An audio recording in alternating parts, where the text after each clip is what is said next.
আসসালামু আলাইকুম এভরিওয়ান। এইটা আমার প্রথমে আমরা লিয়ান শিনকে দেখি। সে তো ক্যান্টিনে এসেছিল খাবার নেওয়ার জন্য, আর সে যখন তার খাবারটা অর্ডার করে, এখানে তো ক্যান্টিনের মহিলাটি তাকে প্রেগনেন্ট দেখে বলে যে আমি তোমার জন্য স্বাস্থ্যকর খাবার দিচ্ছি। কিন্তু সে যখন তাকে টাকার বিষয়ে জিজ্ঞেস করে, সে তার কার্ড দিলে কার্ডটি ইউজই হচ্ছিল না। দূর থেকে কিছু মেয়ে তার উপর খুবই হাসাহাসি করছিল তার প্রেগনেন্সি নিয়ে। আর সে তখনই মন খারাপ করে যে তার কার্ডে তো টাকা ছিল, এই টাকা কোথায় গেল। সে তার মমকে কল করলে তার মম বলে যে এই টাকা তো আমারই, আমি তোমাকে এত কষ্ট করে বড় করেছি, তোমার টাকার উপর কি আমার কোনো অধিকার নেই। সে তো উল্টো তার ছোট মেয়েকে এই টাকাটা দিয়ে দেয়। আসলে তার মম সে ছোট্ট থাকতেই তার ড্যাড মারা যাওয়ার পর অন্য বিয়ে করে নেয়, আর সেই ঘরেই তার ছোট বোন ছিল। তারপর থেকেই তার মম তার কোনো খেয়াল রাখে না, তার মম টাকা দিতে মানা করে দেয়। আর সেখানেই তার খুবই পেট ব্যথা করছিল খাবারের জন্য। তখনই তার একজন ক্লাসমেট, যে তার ফ্রেন্ডও ছিল, সে তাকে এসে জিজ্ঞেস করে যে তোমার এই অবস্থা কিভাবে হলো, তুমি কোথায় ছিলে এতদিন। তখন সে এখানে তাকে জিজ্ঞেস করতে থাকলে আমরা ফ্ল্যাশব্যাকে দেখি যখন তার গ্র্যান্ডমম অসুস্থ ছিল। তার ড্যাড মারা যাওয়ার পর তার গ্র্যান্ডমমি তাকে নিজের মায়ের মতো পেলে বড় করেছে। কিন্তু তার গ্র্যান্ডমম অসুস্থ হওয়ার পর সে তাকে হসপিটালে নিয়ে যায়। হসপিটালের বিলটা পে করতে না পারার কারণে তার গ্র্যান্ডমমের অসুস্থতা দিন দিন বেড়েই যাচ্ছিল। সে অনেক রিকোয়েস্ট করে ডক্টরকে যেন তার ট্রিটমেন্ট করে, সেই টাকা পরিশোধ করে দিবে। কিন্তু এখন টাকা দেওয়ার মতো সামর্থ্য তার নেই। ডক্টর ডিরেক্টলি বলে দেয় যে টাকা ছাড়া কিছুই হবে না। সে তো এখানে তার হাতে পায়েও ধরে কান্না করতে থাকে, কারণ মায়ের মতো এই একটি মাত্র আপন মানুষটাকে সে হারাতে চাচ্ছিল না। ডক্টর মানা করে দেয়। তখনই পিছন থেকে একজন ওল্ড লেডি আসে আর তাকে বলে যে আমি তোমার গ্র্যান্ড মমে ট্রিটমেন্ট করাবো, তুমি কি আমার কথা মতো কাজ করবে। সে তাকে জিজ্ঞেস করে যে কি। তখন গ্র্যান্ড মম তাকে বলে যে তোমার আমার ক্রিপল ভেজিটেবল স্টেটে থাকা আমার গ্র্যান্ডসনকে বিয়ে করতে হবে, আর তার সাথেই নাইট স্পেন্ড করতে হবে। এটা শোনার পর সে প্রথমত না করে দেয়, কারণ সে তো অনেক ছোট আর তার বয়সটা অনেক কম, তার এই সব কিছু করা ঠিক হবে না। গ্র্যান্ডমম তাকে বোঝায় যে সে লিগালি সব কিছু করবে, তার সাথে তার বিয়েও দিবে। আর সে ওকে বলে দেয়, কারণ সে তার গ্র্যান্ডমমকে হারাতে চায় না।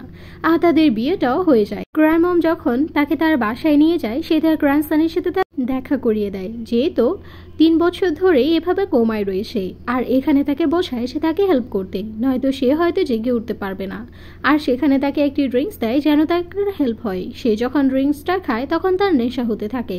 আসলে তাকে লাভ ডোজ দিয়েছে, কারণ এটা তো তার ফার্স্ট টাইম ছিল। সে হয়তো ভয় পাবে, তাই গ্র্যান্ডমম ইচ্ছে করেই তাকে এই ড্রিঙ্কসটা খেতে বলেছে। আর সে অনেক বেশি ড্রাঙ্ক হয়ে পড়ে। আর সেখানেই সে প্রথমবারের মতো মিস্টার জাওলিনকে দেখে, কিন্তু অন্ধকারের কারণে সে পুরোপুরি তাকে ভালো করে দেখেও নি। আর সেখানেই তারা একসাথে টাইম স্পেন্ড করে।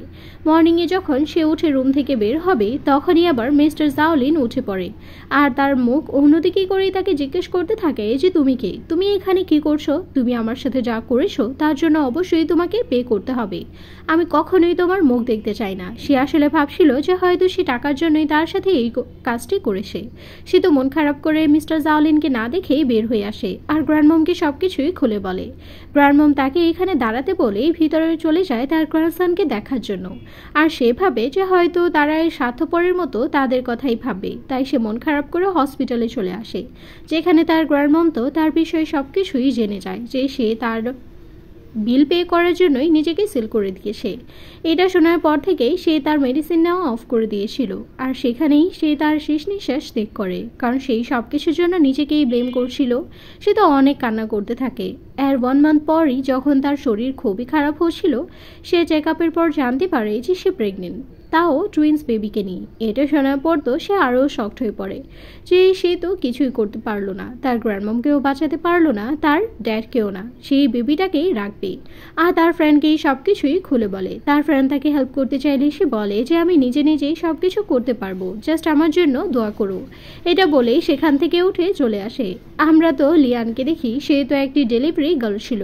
সে একটি ফ্লাওয়ার বুকে ডেলিভারি করার জন্যই একটি বড় 5 স্টার হোটেলেই সামনে আসে, আর ভাবে যে আজকের এই ডেলিভারিটা করলে আমি একটু ভালো টাকা পাবো। কিন্তু তখনই গার্ডস তাকে থামিয়ে দেয়, কারণ আজকে অনেক বড় একজন সিইও মিস্টার জাওলিন এই হোটেলেই আসতে যাচ্ছিল, তাই এখানে সবার এন্ট্রান্স অফ করে দেওয়া হয়েছে। কিন্তু সে বারবার বলে যে কিন্তু আমার তো এখান থেকেই অর্ডার এসেছিল, আমার অর্ডারটা কমপ্লিট করতে দিন, আমি কাউকেই ডিস্টার্ব করব না। তারা তাকে যেতে না দিলে সে লুকিয়েই ভিতরে ঢোকার ট্রাই করে। অন্যদিকে আমরা মিস্টার জাওলিনকে দেখি, সেও সেই হোটেলের সামনে চলে এসেছিল। সে এখন একদমই সুস্থ ছিল, আর সে যখন ভিতরে ঢুকছিল এই সুযোগেই আমরা এদিক দিয়ে লিয়ানকে দেখি, সে কোনো রকমভাবে গার্ডের নজর এড়িয়ে ভিতরে ঢুকে পড়ে। কিন্তু গার্ডস যখন তাকে ফলো করছিল, সে সামনে যেতে নিলেই মিস্টার জাওলিনের সাথে ধাক্কা খেয়ে যায়। সে পড়তেই নিয়েছিল, জাওলিন তাকে সেভ করে নেয়, আর সেখানেই অনেক কিউট একটি সিন ক্রিয়েট হয়। জাওলিন তাকে জিজ্ঞেস করে যে সে ঠিক আছে কিনা। তখন সে বলে যে সরি, আমি এখানে একটি কাজে এসেছিলাম। সে তখনই নোটিস করে যে লিয়ান তো প্রেগনেন্ট, তাই সে তার কাছ থেকে দূরে সরে যায় আর তাকে বলে যে নেক্সট টাইম যেন নিজের খেয়াল রাখে।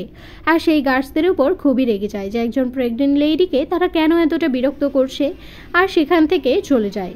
এখানে তো লিয়ান খুবই খুশি হয় যে তাকে হেল্প করার জন্য, আর সে ভিতরে ঢুকে পড়ে তার ক্লায়েন্টকে খুঁজতে। অন্যদিকে আমরা তার ফ্রেন্ড ফ্র্যাঙ্ককে দেখি, সে তো এখানে জাওলিনকে রিকোয়েস্ট করছিল যে না, এখন অ্যাটলিস্ট সে কোনো একটি মেয়েকে পছন্দ করে নেয়, কারণ আর কত সে একা থাকবে। সে তো তার ওয়াইফকেও এখন পর্যন্ত দেখেনি, সেই মেয়ে হয়তো আর তার লাইফে আসবে না।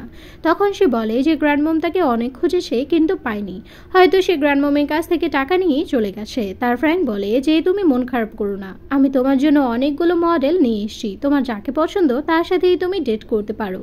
কিন্তু জাওলিন তো অবাক হয়ে জাস্ট নিচের দিকেই তাকিয়েছিল, যেখানে লিয়ান তার ক্লায়েন্টকে খুঁজছিল আর ফ্লাওয়ার বুকেটা দেওয়া ট্রাই করছিল। সে এখানে মনোযোগ দিয়ে তাকেই দেখে যাচ্ছিল, কেন জানি তার দিকে তাকিয়ে তার খুবই ভালো লাগছিল। ফ্যাং এই জিনিসটা নোটিস করে আর তাকে তার বিষয়ে সব কিছুই বলে যে মেয়েটা খুবই ভালো, খুবই ইন্ডিপেন্ডেন্ট। আমার এই মেয়েটাকে খুবই ভালো লাগে, কারণ সে খুবই ইনোসেন্ট, সে কাজ করে পরিশ্রম করে এখানে টাকা আর্ন করে। এটা শোনার পরে এখানে লিয়ানের প্রতি আকর্ষণ তার আরও বেড়ে যায়, আর সেখান থেকে সে চলে যায় তার জ্যাকেট দিয়ে, কারণ সে অন্য কোনো মেয়ের সাথে ডেট করতে চায় না। আর তখনই তার ফ্রেন্ড সেই ওয়াইনের গ্লাসটা দেখে যেখানে সে লাভ ড্রাগ মিলিয়ে দিয়েছিল, যেটা তার ফ্রেন্ড অলরেডি খেয়ে নিয়েছে, কারণ সে চাচ্ছিল তার ফ্রেন্ড কারোর সাথে একটু টাইম স্পেন্ড করুক আর তার মাইন্ড ফ্রেশ হোক। সে যখন ড্রাঙ্ক হয়ে তার রুমে যায়, সেই দিক দিয়েই আমরা লিয়ানকে যেতে দেখি। লিয়ান যখন সেই দিক দিয়ে যাচ্ছিল, রুমে যে নাম্বার প্লেটটা ছিল সেটা পড়ে যাওয়ার কারণে সে ভুলবশত মিস্টার জাওলিনের রুমে চলে যায়। আর জাওলিনের রুমে যাওয়ার পর তো সে যেহেতু ড্রাঙ্ক ছিল, সে সেখানে তার সাথে ফোর্স করা স্টার্ট করে দেয়। লিয়ান তাকে অনেক বোঝানোর চেষ্টা করে যে সে তাকে যেরকম ভাবছে সে সেরকম নয়, সে তো এখানে তার কাজ করতে এসছে। এটা শোনার পরে তার মনে পড়ে যায় যে তার ফ্রেন্ড তো তাকে বলেছিল যে তার জন্য একটি মেয়ে ঠিক করেছে টাকা দিয়ে তার সাথে টাইম স্পেন্ড করার জন্য। সেভাবে যে হয়তো লিয়ানও টাকার জন্যই সব কিছু করে, হয়তো তার ফ্রেন্ড লিয়ানকে এখানে পাঠিয়েছে, সে তাকে মানা করে এইসব কাজ করতে এই সিচুয়েশনে। লিয়ান বলে যে আমার বেবির জন্য আমার এটা করতেই হবে। সে তো জানতো না যে সে তাকে খারাপ মেয়ে ভাবছে। সে বলে যে আমার এই কাজটি করে খুশি হই, তাই এই কাজটি করি। কিন্তু এটা শুনে এখানে জাওলিনের খুবই রাগ হয় তার প্রতি, তাই সে মন খারাপ করে সেখান থেকে চলে যায়। লিয়ান বলে যে ফ্লাওয়ারের টাকাটাও দিল না, উল্টো চলে গেল। সে যখন বের হয় তখনই সেই মডেল যাকে তার ফ্রেন্ড ফ্র্যাঙ্ক পাঠিয়েছিল, সে দেখতে পায় যে জাওলিন তো চলে যাচ্ছে। তার পিছন পিছন সে হোটেল রুম থেকে লিয়ানও যাচ্ছে। লিয়ানকে দেখে তার এতটাই রাগ হয়, সে ভাবে যে সে তার ক্লায়েন্টকে তার কাছ থেকে দূরে সরিয়ে দিয়েছে। সে ইচ্ছে করেই সব কিছু টাকার জন্য করছে, তাই তাকে তারা সবাই মিলে ওয়াশরুমে নিয়ে সে অনেক বেশি বুলি করতে থাকে। তখনই তার মনে পড়ে যে তার হাজবেন্ডের নাম্বার তো গ্র্যান্ডমম তাকে দিয়েছিল, তার কাছ থেকে হেল্প চাওয়ার জন্য সে তাকে কল করে বসে আর বলতে থাকে যে আমি আপনার ওয়াইফ, প্লিজ আমাকে হেল্প করুন, আমাকে অনেক বুলি করা হচ্ছে, আমি ওয়াশরুমে আসি। এটা শোনার পর তো সে ভাবে যে এতগুলো বছর পর সে যেহেতু আমাকে কল করেছে দেওয়া হেল্পের জন্য, আমার অবশ্যই যাওয়া প্রয়োজন। তার ফ্র্যাঙ্ক বলে যে হ্যাঁ, অবশ্যই যাওয়া দরকার। আর তারা সেই কলটি কাট করে সেখান থেকে ডিরেক্টলি তাকে হেল্প করার জন্য বেরিয়ে পড়ে। এখানে তো সে বারবার তাকে জাস্ট হেল্পের জন্যই বলছিল যে হাজব্যান্ড প্লিজ আমাকে হেল্প করুন, আমার শরীরটা অনেক বেশি খারাপ হয়ে যাচ্ছে। এগুলো শোনার পর সে ভাবে যে তাকে হেল্প করাটা তার দায়িত্ব, তাই সে আর এক মুহূর্ত ওয়েট করে না। সে কলটি কাট করে দেওয়া তার ফ্রেন্ড আর সবাইকে নিয়ে বেরিয়ে পড়ে তাকে খোঁজার জন্য যে সে কোন ওয়াশরুমে আটকে পড়েছে। এখানে তো তারা তাকে খুঁজতে থাকে। অন্যদিকে মেয়েগুলো যখন টের পায় যে হয়তো মিস্টার জাওলিন এই দিক দিয়ে আসছে, তাই তাকে সেখান থেকে বের করে দেয়। আর তারা নিজেরাই সেখান থেকে বেরিয়ে যাওয়ার ট্রাই করতে থাকে যেন কেউই বুঝতে না পারে। আর তখনই মিস্টার জাওলিন সেখানে চলে আসে আর মেয়েগুলোকে জিজ্ঞেস করতে থাকে যে তোমরা কি এখানে কোনো মেয়েকে দেখেছো যাকে বুলি করা হচ্ছে? মেয়েগুলো তো এখানে খুবই নর্মাল সাউন্ড করে আর বলতে থাকে যে না না, আমরা এরকম কিছুই দেখিনি। তারা ভিতরেও যায় ওয়াশরুমের আর চেক করে, কিন্তু ওয়াশরুমের ভিতরে সেখানে কেউই ছিল না, কারণ লিয়ান সেখান থেকে অলরেডি বেরিয়ে পড়েছিল। সে রাস্তায় এসে অনেক বেশি অসুস্থ হয়ে পড়ে, তার ব্লিডিং স্টার্ট হয়ে গিয়েছিল। সে বুঝতে পারছিল না কার কাছ থেকে সে হেল্প চাইবে। সে রাস্তায় বসে পড়ে, আর তখনই সেই দিক দিয়ে গ্র্যান্ডমম যাচ্ছিল। গ্র্যান্ডমম তো এখন পর্যন্ত তাকেই খুঁজে যাচ্ছিল। জাওলিনের গ্র্যান্ডমম তাকে খুবই পছন্দ করেছিল। সেদিন জাওলিনকে দেখে এসে বাহিরে সে তাকে আর খুঁজে পায়নি। সেদিন থেকেই সে তাকে খুঁজছে। আর যখন অনেক মানুষ ভিড় করা দেখে, সে দৌড়ে সেখানে গিয়ে লিয়ানকে দেখে, আর তাকে দেখেই অবাক হয়ে যায়। লিয়ান তাকে বলে যে আমি প্রেগনেন্ট আপনার নাতির বেবিকে নিয়ে। এটা শোনার পর সে কান্না করতে থাকে আর বলে যে তুমি জীবনে অনেক কষ্ট করেছো, আমি চাই না তুমি আর কষ্ট করো, প্লিজ একটুখানি ওয়েট করো, আমি তোমাকে হসপিটালে নিয়ে যাচ্ছি।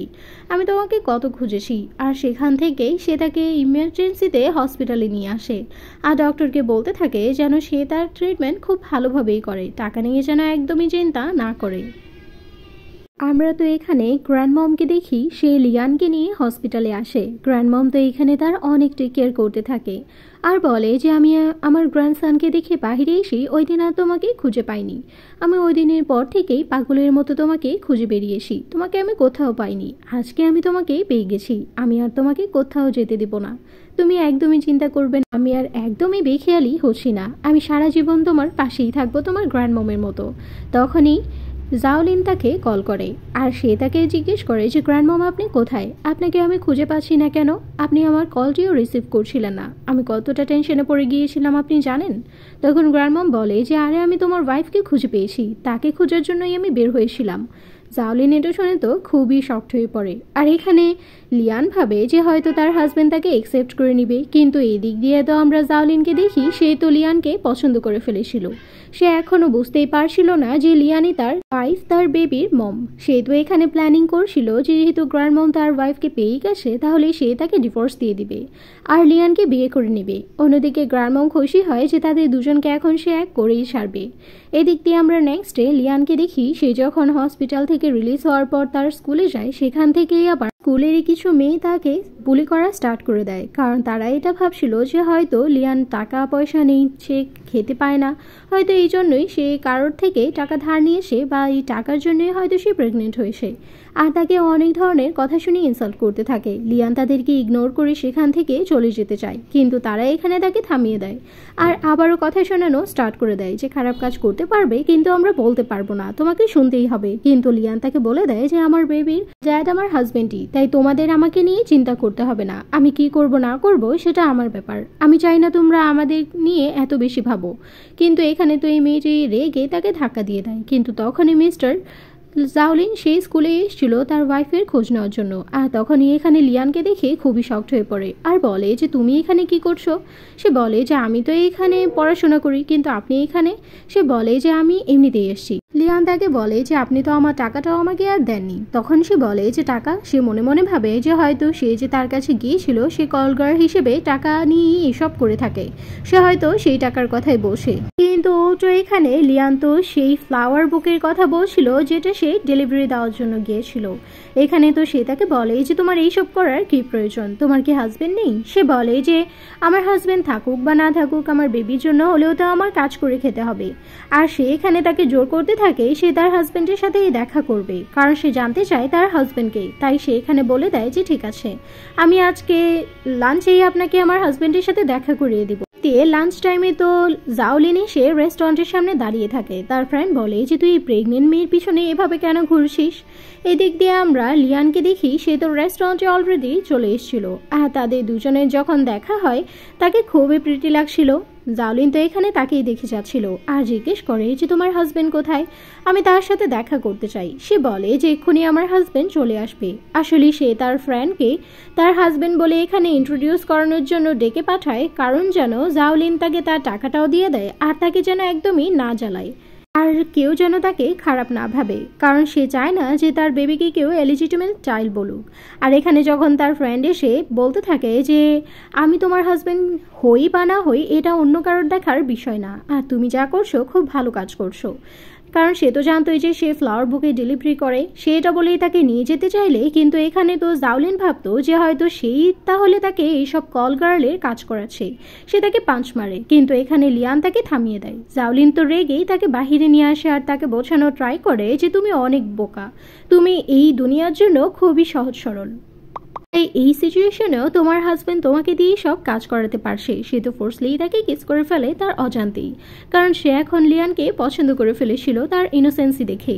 কিন্তু এখানে লিয়ান তাকে বারবার মানা করছিল তার কাছ থেকে দূরে থাকতে আর তার বিষয়ে নাক না গলাতে। সে যদি তার পেমেন্টটা না করতে পারে তাহলে যেন তার পার্সোনাল লাইফ নিয়ে সে কিছুই না বলে। কিন্তু এখানে জাওলিন বুঝতে পারছিল না যে সে এরকম বোকামো কেন করছে। সে তো চাইলে তার জন্য স্ট্যান্ড নিতে পারে। সে যখন আবারও তাকে ফোর্স করতে যাবে তখনই আবার বেবি কিক করে বসে। আর এই জিনিসটা আবার জাওলিন একদম ক্লিয়ারলি বুঝতে পারে। সে তো পুরোই শকড হয়ে যায় আর খুব ইমোশনাল হয়ে সে সেই বেবিটাকে অনেক সুইটলি টাচ করতে থাকে, কারণ তার কেন জানি খুবই ভালো ফিল হচ্ছিল। কিন্তু তখনই আবার লিয়ান খুবই রেগে যায় আর তার হাতটা সরিয়ে দেয় আর তাকে বলে দেয় যেন নেক্সট টাইম এই সব কিছু করতে না আসে, তাকে যেন একা ছেড়ে দেয়।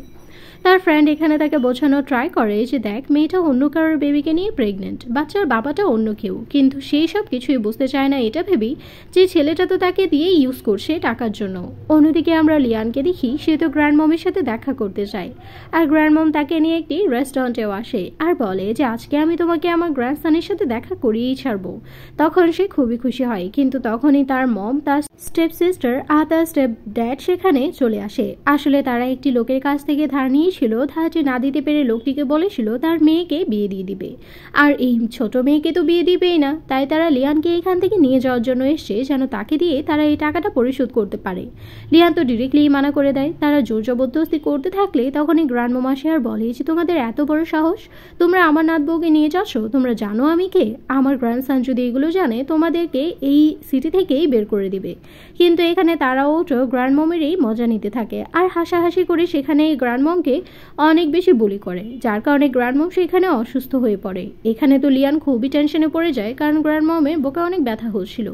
সেম রেস্টুরেন্টে আবার মিস্টার জাওলিন এসেছিল, কারণ গ্র্যান্ড মম তাকে এখানেই ডেকেছিল, কারণ সে লিয়ানের সাথে আজকে তাকে দেখা করাবে। কিন্তু যখন লিয়ান জাওলিনকে দেখে সে তার কাছে দৌড়ে হেল্পের জন্য যায়। তার গ্র্যান্ডমম অসুস্থ যেন সে তাকে হেল্প করে। সে তো এখানে গ্র্যান্ডমমকে না দেখেই ডিরেক্টলি বলে যে আমি তোমাকে হেল্প করব, কিন্তু তোমাকে তোমার হাজব্যান্ডকে ডিভোর্স দিতে হবে, সেই লম্পটটাকে তোমার লাইফে রাখতে পারবে না। সে আর কোনো ওয়ে না পেয়ে বলে যে ঠিক আছে আমি এটা করব, কিন্তু আমার গ্র্যান্ডমমকে হেল্প করুন, কারণ এখন তাকে সে ছাড়া কেউই হেল্প করতে পারবে না। তাই এখানে তো জাওলিন গ্র্যান্ডমমকে না দেখেই তার বডিগার্ডসদের দিয়ে গ্র্যান্ডমমকে হসপিটালে অ্যাডমিট করিয়ে দেয়। আর এখানে সে গ্র্যান্ডমমকে বসে বসে বলছিল যে আমাকে ক্ষমা করে দিন, এতদিন আমি ভেবেছিলাম যে আপনার গ্র্যান্ডসনকে আমি দেখিনি তো কী হয়েছে, তাকে আমি কখনোই ধোকা দিব না, কিন্তু এখন মনে হচ্ছে যে তাকে আমার ডিভোর্স দিয়ে দেওয়াটাই ভালো, কারণ এতদিনেও আমাদের একটিবারও দেখা হয়নি। এটা বলেই সে সেখান থেকে চলে যায়। কিন্তু গ্র্যান্ডমম সব কিছুই শুনতে পেরেছিল, তাই সে তার গ্র্যান্ডসনকে ডেকে পাঠায় আর তাকে বলে যে তুমি আমার নাত বউর সাথে এখনও দেখা করনি, তুমি কতটা বাজে, তুমি আমার সাথে কোনো কথাই বলবে না, তুমি মেয়েটাকে কেন দেখছো না, মেয়েটা কত সুন্দর, কত প্রিটি, আর সে কত সহজ সরল, এরকম মেয়ে বর্তমান যুগে পাওয়া যায় না। কিন্তু এখানে সে তো লিয়ানের প্রেমে অন্ধ হয়েছিল, তাই সে এখানে গ্র্যান্ডমমকে বলে যে সে যদি আমাকে ডিভোর্স দিতে চায় এটা আমার জন্য বেটার, কারণ আমিই তাকে ডিভোর্স দিতে চাচ্ছি। এটা শুনে গ্র্যান্ডমম তার উপর খুবই রেগে যায়। কিন্তু তখনই আবার তার ওয়াইফের কল আসে, যার ফোন নাম্বারও সে সেভ করেনি। আসলে তারা দুজনই জানতো না যে তারাই দুজনের হাজব্যান্ড অ্যান্ড ওয়াইফ। এখানে তো সে তাকে কল করে বলছিল যে সে সিভিল বিউরোর সামনে ওয়েট করছে, সে চাইলে আজকে তাকে ডিভোর্স দিয়ে দিতে পারে। তাই জাওলিনও এটা সুযোগ সুবিধা নিয়ে নেয়, কারণ সে তো অলরেডি পেপারস রেডি করে রেখেছিল। সে খুবই খুশি হয় আর গ্র্যান্ডমমকে বলে দেয় যে সে ডিভোর্স লেটার সিগনেচার করার জন্য যাচ্ছে। গ্র্যান্ডমম তাকে অনেক মানা করে, কিন্তু সে শোনে না। সে যখন যাচ্ছিল তখন তার ফ্রেন্ডও তাকে বোঝানো ট্রাই করে যে তুমি একটি প্রেগনেন্ট লেডির জন্য তোমার ওয়াইফকে ছেড়ে দিচ্ছ, এই জিনিসটা কি তুমি ঠিক করছো? তুমি অন্যের বউকে সেভ করছো, তোমার নিজের বউয়ের সাথে যা করছো সেগুলো কি ঠিক? সে এখানে চিন্তায় পড়ে যায় যে সত্যিই কি আমি কোনো খারাপ কাজ করছি। কিন্তু ওই ইনোসেন্ট মেয়েটাকে যতই দেখি কেন জানি তার প্রতি আমার অন্যরকমের একটি ফিলিংস কাজ করে। তার যখন সিভিল বিউরোর সামনে যায় তখন ইলিয়ান দৌড়ে আসে হাজব্যান্ড বলে। আর যখন তাদের দুজনের সেখানে দেখা হয় তারা তো খুবই শকড হয়ে পড়ে। সে এখানে জিজ্ঞেস করে যে তুমি এখানে কি করছো? সে বলে যে আমি তো এখানে আমার হাজব্যান্ডকে ডিভোর্স দিতে এসেছি। জাওলিন তার পুরো নাম জানতো না, সে শুধুই শিন জানত। তো তার ফুল নেম যে লিয়ান শিন সেটা সে জানতো না, আজকেই প্রথমবারই জানলো। সে তাকে বলে দেয় যে সে তাকে কতটা পছন্দ করে, আর সে আগে কেন জানায়নি যে সেই তার ওয়াইফ সে বলে যে আমিও জানতাম না যে আপনি জাওলিন, আর এমনিতেও আপনি আমার পিছনে পড়েছিলেন, আমি কিভাবে জানবো। সে তো এখানে খুবই রাগ করেছে যে এতদিনে সে তার খোঁজ খবর নিচ্ছিল না, কিন্তু এখানে তো সে তাকে ক্ষমা চায়, তাকে বলে যে প্লিজ আমাকে একটি সুযোগ দাও। সে তাকে স্ল্যাপ করার বলে যে এতদিন কোথায় ছিলেন, আমি আপনাকে সুযোগ দিব না। কিন্তু অ্যাট লাস্ট সে তাকে মানিয়ে নেয়, সে তাকে তার বাসায় নিয়ে যায়। সে যখন রুম টুম গোছা ছিল তখনই পিছন থেকে মিস্টার জাওলিন চলে আসে বালিশ টালিশ নিয়ে। সে তো তাকে মানা করার বলে যে একদমই না, আমি আপনার রুমে থাকবো না বা আপনি আমার রুমে জায়গা পাবেন না। কিন্তু সে তো ডিরেক্টলি তাকে মানানো ট্রাই করতে থাকে আর ক্ষমা চাইতে থাকে যে সে ভুল করেছে, তার হয়তো আরও আগেই খোঁজ নেওয়ার দরকার ছিল, কিন্তু সে বিজনেসের কাজে এতটাই ব্যস্ত হয়ে পড়েছিল যে সে এগুলো একদমই চিন্তা করেনি। আর তার প্রেগনেন্সির ব্যাপারেও গ্র্যান্ডমম তাকে এতদিনেও জানায়নি। এটা শোনার পর সে ওকে বলে দেয় আর তারা কিছুটা টাইম স্পেন্ড করে। নেক্সট মর্নিং গ্র্যান্ডমম এসে তাকে জানায় যে তাদের ওয়েডিং কালকেই সে সেট করছে, তাও আবার অফিসিয়ালি, যেন এই পার্টির মাধ্যমে সবার সাথেই তাকে ইন্ট্রোডিউস করিয়ে দিতে পারে। আর সে যখন রেডি হয়ে আসে, জাওলিন তো তাকে দেখে তার দিকেই মুগ্ধ হয়ে তাকিয়েছিল আর সবার সামনেই তার মনের কথাগুলো খুলে বলে যে প্রথম দেখায় কিভাবে সে তাকে পছন্দ করে ফেলেছে। আর সেখানেই সবার সামনে তাকে প্রপোজ করে আর জিজ্ঞেস করে যে সে তাকে বিয়ে করবে কিনা। আবার তখন সবার সামনেই সে তাকে হ্যাঁ বলে দেয়। এখানে তো জাওলিনের ফ্রেন্ডও তাকে অনেক চিয়ার আপ করছিল, কারণ সে তো প্রথম থেকেই সবকিছু জানতো। তারা সবাই খুবই খুশি ছিল আর গ্র্যান্ডমমও। আর এই কিউট ড্রামাটি এই হ্যাপি এন্ডিং এর মাধ্যমেই শেষ হয়ে যায়। Subscribe for next cute drama.